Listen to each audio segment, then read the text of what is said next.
In the dim glow of her chamber, Lady Eleonora sat before a mirror framed in gold but clouded with age much like her hope. Her maids brushed her hair in silence, their eyes lowered, as though afraid to meet her gaze. Outside, the castle echoed with laughter and music, a celebration of union, but inside her heart there was only dread. Tonight, she would become a wife not through choice, but through obligation.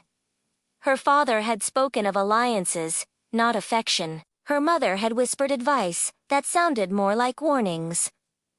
"Do not cry," she had said. "A good wife endures."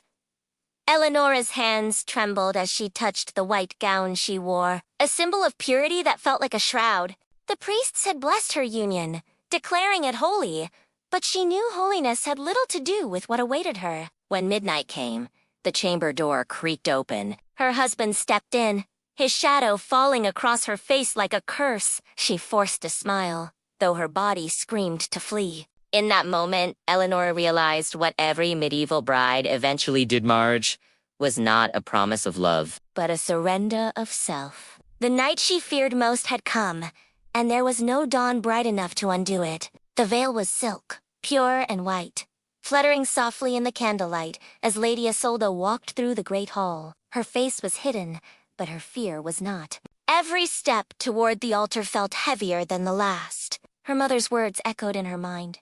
"Do not resist. A bride's silence is her virtue."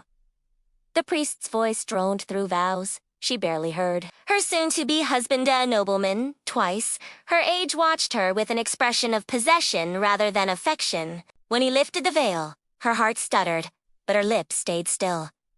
The crowd cheered. No one saw her trembling. Later that night, in a room filled with the scent of roses and wine, Isolde sat at the edge of a bed draped in silk. She whispered a prayer, not for joy, but for mercy. Outside, laughter echoed from the hall, but inside the chamber, only silence and dread remained. When the door closed, the veil lay discarded, a relic of innocence lost. Isolde's tears fell soundlessly as she understood what no one had told her, that the veil didn't protect her purity. It only hid her fear. Beneath it, every medieval bride learned to die a little before her first dawn as a wife. Lady Katrina had been raised to believe that marriage was an honor. But as her father handed her over to Lord Arminda, man with silver hair and cold eyes, she realized it was a transaction, not a blessing. She was 15, barely a woman, yet tonight she was expected to fulfill a wife's duty. Her gown glittered with gold thread, a masterpiece of beauty masking a tragedy. During the feast, nobles toasted to prosperity and heirs, while her stomach twisted with dread. Every cheer, every blessing, felt like a countdown to her undoing. That night, when the torches dimmed and laughter faded, she sat alone on the edge of the bed, staring at the carved canopy above. Her husband entered, his steps slow and deliberate. He spoke of lineage, of loyalty, of duty, but not of love. His touch was not gentle. His words were commands disguised as care. Katrina clenched her fists, forcing her tears inward. By dawn, the sheets bore the cruel proof of her virtue. Servants would smile, saying, "Our Lady has done well." But inside, something sacred had broken. Katrina understood then marriage in her world was not a union of souls, but a contract written in silence and sealed in fear. Beneath her jeweled crown, Lady Adelina's tears shimmered like pearls no one would ever see. As she walked down the candlelit aisle, the air thick with incense, the faces around her blurred. The priest's words felt distant, the vows meaningless. Her marriage was not born of love, it was a treaty. After the ceremony, the halls filled with laughter, wine, and song. Lords toasted, ladies smiled, but Adelina's heart thudded like a trapped bird. The night grew colder as she was led to her bridal chamber, a grand room, filled with roses and dread. Her mother had once told her, a good wife endures her first night with silence. When her husband entered, she froze. His gaze burned with authority, not affection. He whispered promises of heirs and legacy, words that felt like chains. She lay still, as tears rolled down her cheek stairs, She dared not let him see. By morning, the maids entered, whispering approval as they changed the blood-stained sheets. "Proof of purity," they said. But for Adelina, it was proof of pain, of a girl turned woman against her will. And so, her tears joined those of countless others, silent witnesses to a world where obedience was praised and fear was simply called tradition. Lady Rosamond had heard the whispers long before her wedding night. The tales the older maids told in hushed tones when they thought she slept. Stories of brides who screamed behind locked doors, of blood on silk sheets, of duty mistaken for devotion. She used to think they were exaggerations.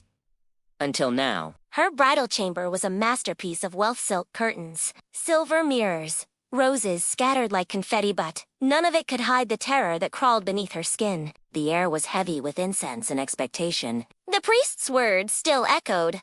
A wife must submit as God commands. Her husband, a battle-hardened knight, entered with a predator's confidence. His armor was gone, but the violence it represented remained. Rosamond wanted to run, to scream, but her upbringing had taught her that a woman's worth lay in obedience. As the candles flickered low, she closed her eyes and whispered a silent plea to the Virgin for deliverance. When the door finally opened to the dawn, she felt hollow alive, yet not whole. The servants smiled when they saw the crimson sheets, praising the sacred proof. But only Rosamond knew the truth that the bridal chamber was not a place of union, but a battlefield where innocence was the first to fall. Every medieval girl knew the tale of the first night. It was not told as a warning, but as a duty on expectation wrapped in silk and shame. For Lady Margaret, it was a nightmare dressed as ritual. The castle buzzed with celebration, yet she felt like a lamb being led to sacrifice. Her mother had whispered to her earlier, "Do not disappoint him. The sheets must speak for your virtue." Those words rang in her mind as she sat alone in her chamber, surrounded by candles and fear. The servants had spread white linen on the bed, as if purity could be proven by blood. When the door opened, her husband entered. A man she barely knew. His hands were rough, his breath heavy with wine. He spoke of duty, of heirs, and of honor, while Margaret prayed silently that it would end quickly. The pain that followed was not just physical, it was the sound of her spirit cracking under the weight of expectation. At dawn, the maids came to collect the proof. Their smiles made her stomach twist. They called it tradition. She called it torment. For generations, women like her were bled to validate a lie that purity was worth more than peace, and suffering was the price of being a wife. Purity was praised from every pulpit, preached as a crown every maiden must wear. But for young Beatrice, it was a curse. Her entire life had been a rehearsal for this one night. The night her worth would be tested not by love, but by blood. Her wedding had been grand, her husband powerful. The hall had roared with cheer, and she had smiled like a doll made of glass. Yet as the feast ended, and the guests faded into shadows, she felt her soul retreat into silence. The maids prepared her chamber, spreading white sheets and scattering rose petals, a cruel contrast to the fear that churned in her stomach. Her husband entered, smiling as if it were his triumph. He whispered that this was God's will, and that she should be grateful. When it was over, she lay motionless, her tears soaking the linen. The maid came at dawn, inspected the sheets, and whispered, "You've done well, my lady." Beatrice stared at the crimson stain. To them, it was proof of her virtue. To her, it was the death of her innocence. In a world that worshipped purity, no one asked about the pain it cost. The silent suffering that turned brides into ghosts before their first sunrise as wives. The corridors were filled with whispers the kind that carried truths too cruel to be spoken aloud. On the eve of her wedding, Lady Helena listened as the older maids murmured about what must be done and how a lady must endure. Their words were both warning and prophecy. Her heart pounded as she sat before the mirror, the golden gown heavy on her trembling body. The priest had blessed the union that morning, calling it holy. Yet Helena knew that what awaited her was not sacred, it was a sentence. Her husband, a nobleman known more for his temper than tenderness, had already boasted of the heirs she would bear him. When night fell, the castle went silent, Except for the distant howl of wind, she sat alone, clutching her rosary, whispering prayers that went unanswered. The door opened, and his shadow filled the room. He smiled, calling her my wife, as though ownership were love. By morning, her body ached, her soul hollow. The whispers began again, a maid's gossiping, lords boasting, but no one asked how she felt. For in the medieval world, a bride's silence was proof of obedience, and her suffering was simply another secret, whispered in the dark. They said it was the will of God that every wife must bow, every bride must bleed, and every union must be sealed in silence. Lady Clarice had heard these words since childhood, but never had they sounded so cruel as they did on her wedding night. She had been wed to a man of high birth, his wealth and power admired by all. Her father called it a blessing. The villagers called it fortune. Only Clarice knew it was a prison disguised as honor. As the torches dimmed and laughter faded, she stood in the center of her chamber, wrapped in white silk that clung to her like fear. The door opened, and her husband entered, his eyes filled with authority, his smile sharp. She whispered her vows again, under her breath, as if reminding herself she was still human. The hours that followed blurred into pain and shame. When dawn broke, her husband slept beside her, content. Clarice rose quietly, staring at the blood-stained sheet. The maid would soon take it to show the household proof of purity, proof of obedience, and though her heart ached, she forced a smile. In her world, pain was not tragedy, it was tradition, and every medieval bride, no matter her heart, was forced to endure it. The bed was grand, carved from oak, draped in red velvet, a symbol of wealth and power. But to Lady Agnes, it felt cursed. Every woman who had laid upon it before her had wept. She was told, it was said, the bed had seen too much, and tonight it would witness another ritual of fear disguised as love. Her wedding had been a spectacle. Nobles feasting, priests chanting blessings, musicians playing songs that masked her trembling heart. She had smiled through it all, her face painted in serenity, while her soul screamed in silence. As she entered the chamber, the scent of wine and roses mingled with dread. Her husband followed close behind, his voice dripping with entitlement. "It is our duty," he said, as though that made it sacred. Agnes obeyed, because disobedience meant disgrace, and disgrace meant ruin. When it was over, she lay staring at the canopy above the intricate carvings of angels, watching like cruel witnesses. The blood on the sheets glistened in the candlelight, sealing her fate. The next morning, servants bowed and congratulated her. They called her blessed. She felt only hollow. The cursed bed stood unchanged, ready to claim another frightened bride when tradition demanded it again. In the medieval world, a bride's worth was measured not by her heart, but by her blood. For Lady Eleanor, the virgin's test was the nightmare that had shadowed her since childhood. The matrons whispered of it in cold, approving tones, calling it proof of purity. She had prayed for weeks that somehow she would be spared. Her wedding was grand music, feasts, laughter echoing through stone halls. But as the night approached, her stomach turned with dread. The maids dressed her in white silk, tied her hair with golden ribbons, and left her trembling in a bed prepared for judgment. Her husband, a man of stern faith and colder touch, entered with the authority of a priest. He spoke of God's will and lineage while Eleanor's tears soaked her pillow. When dawn came, the house waited for the sign. The maid lifted the sheets, nodding with satisfaction at the crimson mark left behind. They called it honor. She called it horror. The stain became her crown, her curse. From that day forward, she wore her smile like armor, and her silence like prayer. But in her heart, she knew the truth purity had never been about virtue. It had always been about control. The veil was light as air, but to Lady Isabella, it felt like iron. Beneath it, her breath came shallow, her heart frantic. The church bells rang, and the villagers cheered, but she could hear only the pounding of her pulse. Every girl knew what awaited after the feast, yet none dared speak of it aloud. Her husband's smile was polite in public, predatory in private. He kissed her hand before the crowd, a gesture of possession disguised as affection. As night fell, the veil still clung to her like a ghost, a reminder of innocence about to be taken. Inside the chamber, the candles burned low. Her maids whispered blessings and retreated quickly, leaving her alone with a silence that roared in her ears. When her husband approached, she felt the weight of centuries pressing down tradition, religion, obedience.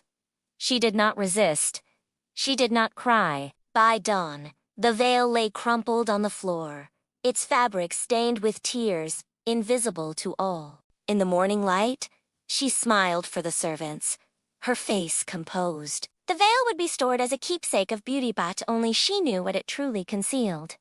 The fear that no bride was ever allowed to voice. Marriage was said to be sacred a bond, blessed by God.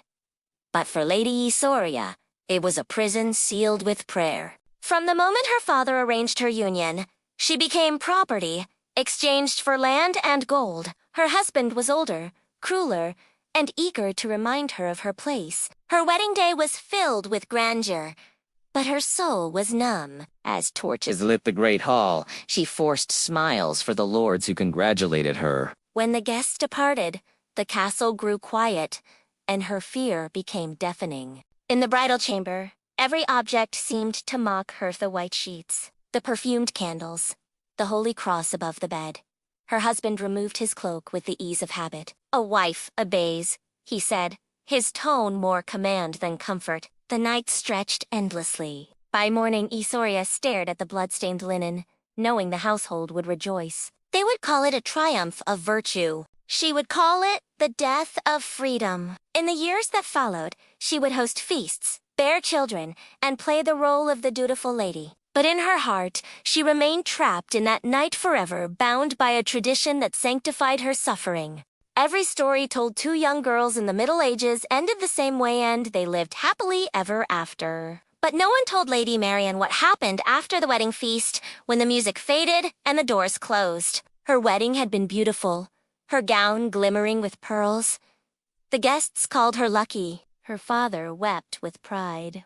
But as she sat in her chamber that night, she realized luck had nothing to do with her fate. Her husband, a knight with a reputation for brutality, entered the room with eyes full of hunger. Marian tried to remember her mother's words. "It is a wife's duty to submit." But duty and fear are not the same. When he took her, she felt her spirit fracture, her voice dissolve. The pain was unbearable, but the silence that followed was worse. In the morning, she smiled for the servants and accepted their congratulations. They spoke of heirs, of blessings, of God's favor. Yet inside, she felt only emptiness. For Marian, happily ever after began not with love, but with pain, a truth shared by countless brides whose stories were never told, their suffering hidden beneath lace and legend. The poets sang of romance, of knights and roses, of pure brides and noble love.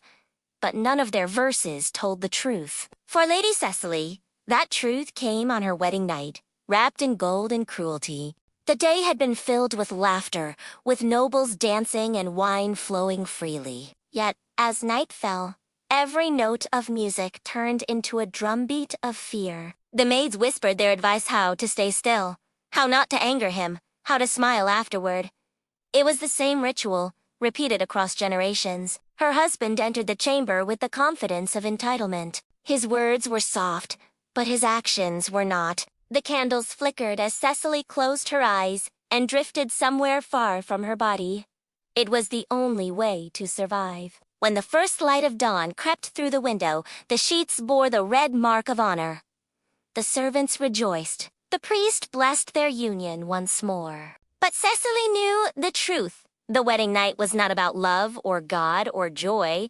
It was about control. And for all the songs written of passion and beauty, the truest story of medieval marriage was always one of silence, fear, and endurance. The chamber was prepared like a shrine. Silk drapes, red roses, flickering candles, all meant to honor what they called purity. But to Lady Elena, it felt like the stage for a ritual she did not consent to. Her wedding had been celebrated by the entire village, yet the true ceremony would begin only now, behind locked doors. Her mother had spoken gently but firmly.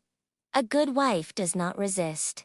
This is your duty and your pride. But Elena's heart rebelled. She had seen the blood-stained sheets of other brides carried through the halls as proof of chastity. She remembered their hollow eyes, their trembling hands. When her husband entered, the scent of wine filled the air. His voice was calm, his tone entitled. She closed her eyes, praying the night would end swiftly. But the silence that followed was louder than any scream. By morning, the maids entered with smiles, lifting the sheets as if unveiling treasure. The crimson stain gleamed beneath the sunlight, and they nodded with satisfaction. To them, it was sacred. To her, it was desecration. That day, Lady Elena learned that the Chamber of Blood was not about purity or faith. It was about power. And the silence demanded of every bride who bled for it.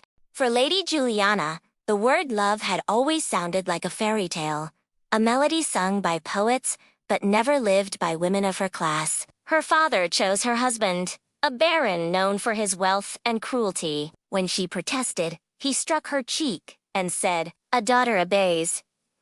On her wedding day, she smiled like a porcelain doll. The church bells rang. Blessings were spoken, and everyone praised her beauty. None noticed the terror behind her eyes. When the feast ended and the guests departed, she was led to her chamber, her heart beating like a trapped bird's. Her husband spoke kindly at first, his voice wrapped in charm. But when she hesitated, his tone hardened. "You are my wife now," he said, as if it were a commandment. Juliana understood. She had no right to refuse, no power to choose.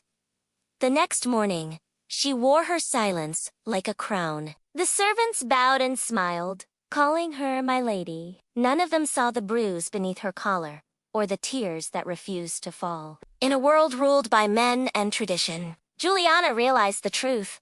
Medieval women were never asked to choose between love and obedience. They were only taught to survive both. The moment the church doors closed behind her, Lady Sabine felt her world change. The sunlight that had bathed the wedding aisle vanished, replaced by shadows that seemed to stretch endlessly. The crowd cheered outside, but the echo felt distant, unreal. Her new husband took her hand, firm, possessive, and led her toward the chamber prepared for them. Her gown dragged behind her like a ghost. The corridor smelled of wax and roses.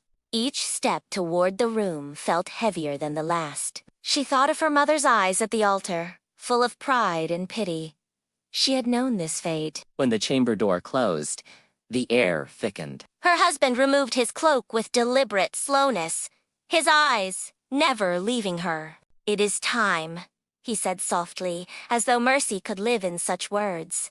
Sabine obeyed. The night passed in a blur of pain, prayer, and forced stillness. When dawn came, the bells rang again, not for her joy, but to mark her transformation. Beyond the church door, she had found not love, but surrender. In the morning light, she smiled through her tears. Knowing she was no longer a bride, she was property, bound by vows that had stolen her freedom. The castle was alive with song and laughter, but Lady Elspeth felt as though she were walking to her execution. Her wedding gown sparkled with silver thread. Her crown glimmered beneath the torchlight, yet her heart was heavy with dread. She was 16, untouched, unprepared, and terrified. All her life, she'd been told that the first night of marriage was sacred, a union blessed by God.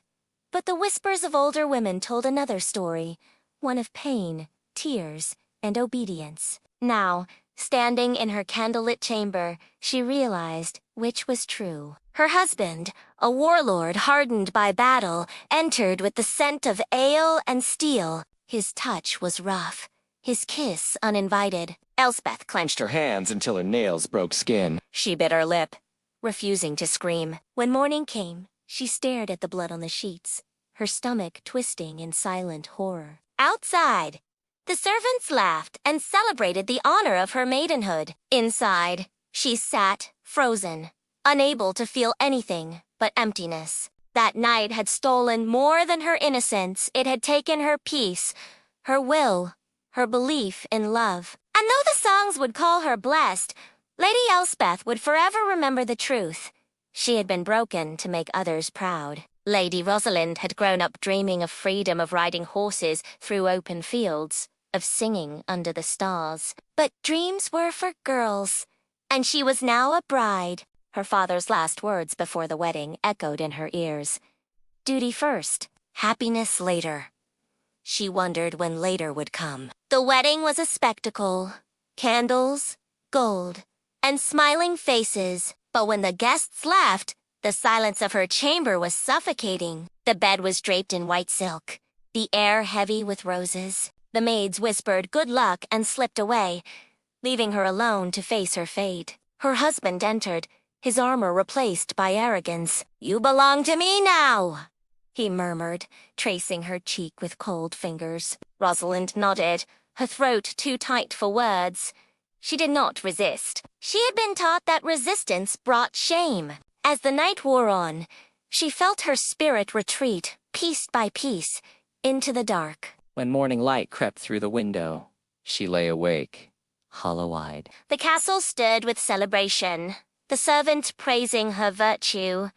But inside, Rosalind wept silently. She had fulfilled her duty, but lost herself in doing so. Her lament would never be heard, for in her world, a bride's pain was not tragedy, but tradition. Lady Evelyn knelt before the altar in her bridal chamber, the flicker of candles reflecting in her tear-filled eyes. Her hands trembled as she whispered her final prayer, not for love, but for mercy. The priest had blessed her union, the guests had cheered, and her father had smiled proudly. But now, all the noise was gone. Only silence, and the echo of her heart. She had heard the whispers of what awaited her. Older brides spoke of it as a trial, a necessary pain to prove purity. The thought made Evelyn sick. Her husband was kind in public, cold in private, a man who viewed affection as weakness. When the door creaked open, she closed her eyes. The candles flickered violently as his boots struck the stone floor.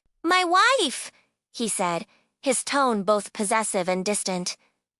Evelyn didn't move. She prayed the night would pass without breaking her. By morning, her prayer had been answered. She was alive, but no longer whole. The candlelight had burned out. The room smelled of iron and sweat, and her soul felt like ash. As the sun rose, she whispered her final vow to herself. Never again would she pray for mercy, only for freedom. The white veil had always been a symbol of purity, of new beginnings. But to Lady Cecily, it felt like a curse, a silken shroud that disguised her fear. When it was placed over her face, she could barely breathe. The world beyond turned hazy, distant, unreal, much like her future. Her wedding had been arranged months ago to unite rival lands. Love had no place in this union. It was a transaction sealed by God and greed. As the priest declared her bound to Lord Roderick, her stomach turned to ice. That night, the veil was removed, and the truth of her fate stood before her, a man twice her age, With eyes like cold iron. He smiled, but there was no warmth in it. "You'll give me sons," he said simply. When he left her the next morning, Cecily stared at the discarded veil on the floor. Once, it had been a symbol of purity. Now, it was soaked in tears. Years later, when she prepared her own daughter for marriage, she couldn't bring herself to say the traditional blessing. Instead, she whispered, "May your veil not blind you." For Cecily had learned the cruel secret in the medieval world. Purity was not protection. It was punishment. Lady Marian had always been praised for her silence. "A quiet woman is a wise woman," her governess used to say. But on her wedding night, that silence became her cage. The ceremony had been beautiful. Flowers, feasts, blessings, all for a match she never wanted. Her husband, Lord Edwin, was known for his temper. When he placed his hand on hers during the vows, she flinched, he noticed, and smiled in a way that chilled her. As the night fell, she sat by the window, watching the moonlight spill across the stone floor. Every sound, every step made her heart race. When the door opened, she turned to face him, forcing a smile that didn't reach her eyes. He spoke softly at first, but when she hesitated, the softness vanished. "A wife's duty," he hissed, "is to obey." And so, she did. In silence, when the morning came, Marian rose and dressed without a word. Her maid asked if she was all right. She nodded, her face calm. But deep inside, something had changed. From that day forward, Lady Marian swore an oath never to speak of what happened, and never to let her daughter learn silence as she had. For silence, she knew now, was not wisdom. It was surrender. The great hall of Castle, Thornwood roared with laughter. Goblets clinked, music swelled, and the crowd toasted the union of Sir Aldred and Lady Beatrice. Yet behind her bridal smile, Beatrice felt only terror. Every laugh echoed like mockery, every toast like a warning. As the night deepened, the guests began to chant. To the bridal bed, to the blessed night. She wanted to run, to vanish into the darkness, but her mother's hand gripped hers tightly. "Be brave," she whispered, her eyes full of unspoken sorrow. When Beatrice was led to her chamber, rose petals covered the floor. A symbol of love, they said. To her, they looked like drops of blood. Her husband followed soon after, his laughter gone, replaced by hunger and entitlement. She remembered the feast, the way they all smiled at her, pretending this was joy. Now, she understood their silence. They had all been brides once. They had all endured this same night. When dawn came, Beatrice rose to meet her new life, not as a woman, but as a ghost of herself. The feast of fear had ended, but the banquet of silence had just begun. On the eve of her wedding, Lady Isolde planned her escape. The sea called to her, wild, free, untamed. Everything her marriage would never be. Her groom was a warlord, a man who took what he wanted by sword or threat. Her father called him a blessing. She called him doom. As the castle slept, she crept through the corridors, barefoot and trembling. She had hidden a horse in the stable and planned to flee before dawn. But fate is cruel to those who seek freedom. Her maid betrayed her. The guards found her before she reached the gates. Dragged before her father, she was slapped and called a disgrace. "You'll marry him at sunrise," he spat, "or die a dishonor." And so, she married. The next night, her husband demanded his right. Isolde lay still, her spirit already gone. She had escaped in the only way she could, by letting her heart die first. In the years that followed, she became a queen, beautiful and feared. None knew the truth, that every smile was a mask, every glance a silent rebellion. Lady Isolde never reached the sea. But in her dreams, she rode the waves free, fearless, and finally untouchable. Lady Clarence stood before her mirror, her wedding gown gleaming like frost under candlelight. Her maids whispered blessings, their voices sweet as honey, but she heard only the pounding of her heart. "You look radiant, my lady," they said. But when the room emptied, she looked into her reflection and saw the truth. Her eyes were hollow, her smile trembling. The mirror had seen many brides before her. Each one had stood there, beautiful, terrified, pretending. The surface seemed to whisper their ghosts. We all smiled. We all bled. We all obeyed.